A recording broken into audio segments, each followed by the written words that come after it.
if, everything that I just said, it would be awesome if everything I just said was easily available. Then we would all be able to do this thing that is called walk in the spirit.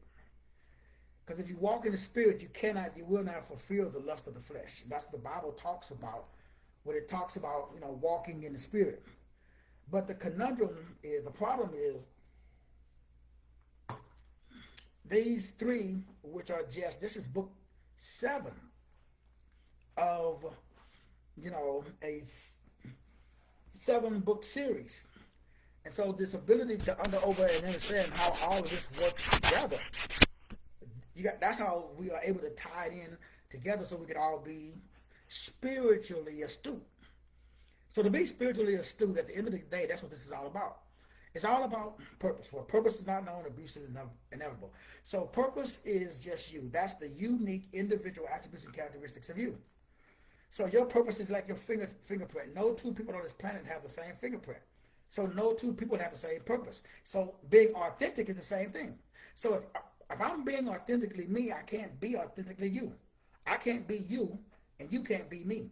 So that's why it's difficult to create community. It's difficult to come together because most people are trying to make other people carbon copies of themselves. They're not trying to, so I did that as a father. I tried to mold my kids into my image and my likeness until they started getting older, and I realized that, man, they got their own brains. They got their own personality. They got their own identity. So we can't make carbon copies of ourselves. We can't make clones of ourselves. I can't build a whole cult. I can't build an organization to get everybody to think like me, because we're all individuals by definition. So your purpose is so unique. It makes you very unique. That's called authenticity. So you can't be authentic without purpose. And you can't have purpose without authenticity. It's like which came first, the chicken or the egg? Did the egg come first or did the chicken come first? So they both came at the same time. So purpose and authenticity are the same thing. It's just like love and authenticity. They both are the same, but we try to define them. We make them different. And I get it. We live in a world where we want everybody. We like people who are like us. We like to hang out with people who have the same likes. Birds of a feather flock together. So if there's 10 points on the scale, we want to hang out with people who are 10 just like us. We have all of the exact same 10. So you're very fortunate and you're very lucky if you can connect with somebody who has 8 out of 10, 7 out of 10. So purpose establishes authenticity. Purpose and authenticity together gives you the power to operate inside of what we call the golden rule. Now, the golden rule is you do unto others as you would have them do unto you. That's the golden rule. The golden rule simply means that we're talking about how to think. So I'm supposed to think in line with my purpose. I'm supposed to think in line with my authenticity. And I'm supposed to think in line of helping other people the same way I would like those other people to help me. And if I do that, then I'm thinking the way God thinks. Let this mind be in you. That was also in Christ Jesus, who being in the form of God, did not consider robbery to be the vibrational equivalent, to be equal with God. That's a high vibrational individual expression. That means that you're vibrating so high that you're vibrating above the current narrative. That simply means that now you are on a level where there is no devil.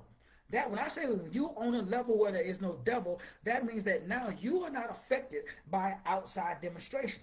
When you get to this level where you're not affected, sure, you notice it. Sure, you don't like it. Sure, if there's a way for you to remove it or replace it, sure, you're going to do all of those things. So I'm not sitting up here saying that you are immune to negative habit patterns. All I'm simply expressing, exposing, expanding to you today is this allows you to be able to control, as I've said at the beginning of the show, which is what we're talking about in spiritual technologies. To become a spiritual technologist, this is how you learn how to control cosmic sigils. So you must become a cosmic sigil controller. You have to be able to recognize cosmic sigils. Those are the underpinning. Some people call it discernment. So discernment is energy recognition specialist. You have to become an energy recognition specialist. That just simply means that I can pick up your chi I can pick up your prana. I can pick up your pneuma. That means that I know you, because your energy shows up before you do.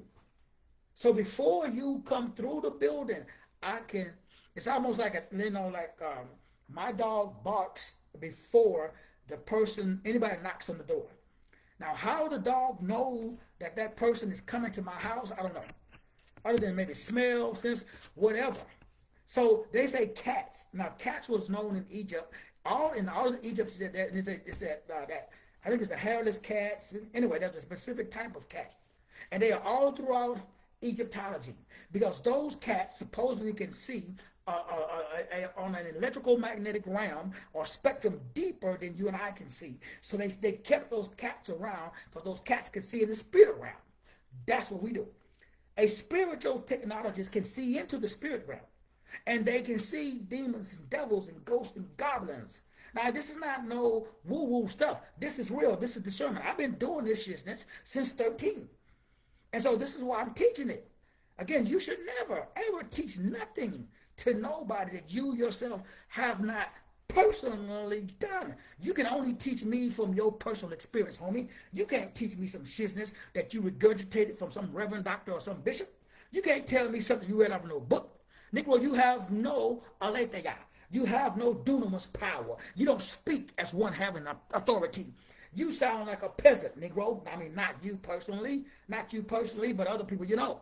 So when you bump into Negroes that are low vibrational, they all meek and lowly and looking down. They can't look you now because they ain't got no gumption. They ain't got no cojones, as we say down here in Texas. So the average mother, I forgot, my bad, it's a family show.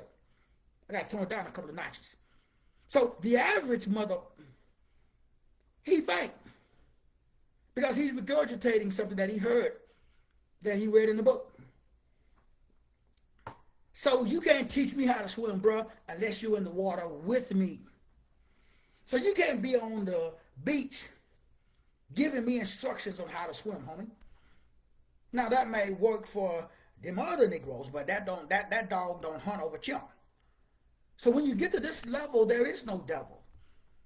Because now you are a spiritual technologist. That means that you understand the technology inside of the invisible realm, because you have purpose, you are authentic, and you are operating inside of the goal that rules. There's a golden ratio. There's a golden means. There's a golden rule. But it's all gold, bro. It's all gold. Now, on that level, there's no devil. Now we got to go deeper down the rabbit trail. Are y'all ready? Are you strapped in? Y'all got y'all big boy drawers on? You got your big girl panties on? We got to go deeper down the rabbit trail, man. Y'all know how we do. This is not no New Believer show.